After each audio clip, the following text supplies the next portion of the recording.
Good afternoon. My name is Clint Pruitt. I am giving my speech today, my informative speech with a visual aid for COM 231 online with Dr. Keith Poole.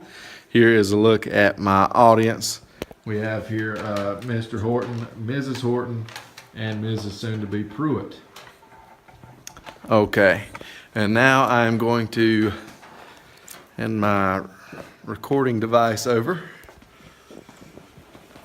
and give my speech. I'm giving my speech today on D-Day. Imagine yourself an American soldier packed onto a ship with dozens of other men hearing machine guns in the distance and knowing that your ship is headed straight for those bullets. These men were seasick, afraid, but courageous enough to put their lives on the line to defeat Germany and let those in bondage once again experience freedom. This is the reality that thousands upon thousands of Allied forces soldiers faced as they approached the beaches of Normandy on June 6, 1944, also known as D-Day.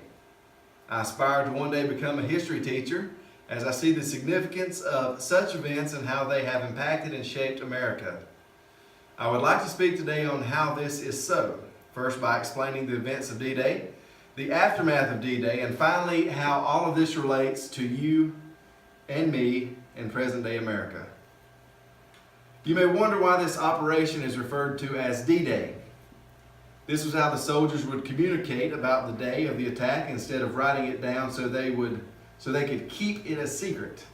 The hour upon which the attack would initiate was also referred to as H-hour. D simply stands for the day of the attack, and H stands for the hour. On D-Day, the Allied forces, which consisted of Canadian, Britain, and American soldiers, stormed the beaches of Normandy. According to History.com, by dawn on June 6, 1944, thousands of soldiers had stormed the beach, and by the end of the day, approximately 156,000 Allied troops had landed on the beach.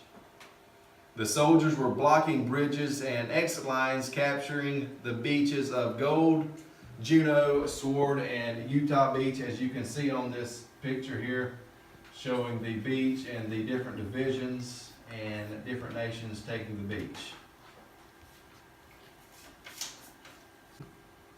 According to dday.org, after the soldiers had successfully captured the beaches, they began to move inland and capturing cities and ports.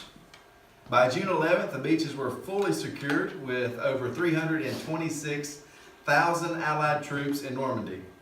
The Germans were confused due to the deception operation carried out by the Allies, which was proposed to make the Germans believe that they would be attacked at Pas de Calais. The deception was carried out through fake equipment, a pseudo-army, and fraudulent radio transmissions. On June 27th, all resistance ceased from the Germans and the victory went to the Allies. Unfortunately, victory came at a price, as it cost the Allies over 12,000 deceased soldiers. As a result of D-Day, Paris was liberated and the Germans were removed from northwestern France.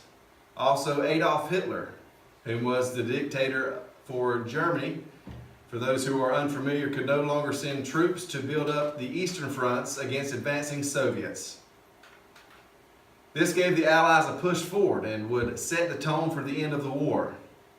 It was less than a year later when Nazi Germany surrendered and Adolf Hitler committed suicide. You can look at this picture currently, kind of show you some of the numbers on D-Day as far as, like, for example, 4,413 Allied deaths.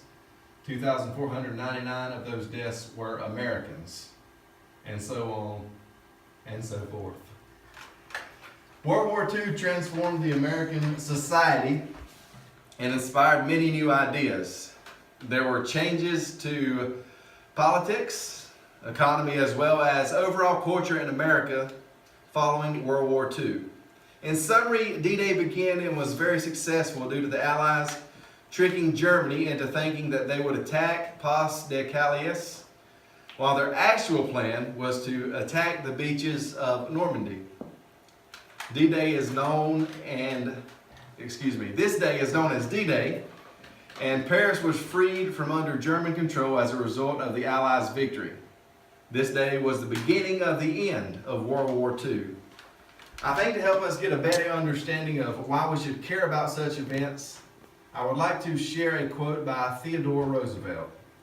The more you know about the past, the better prepared you are for the future. Thank you.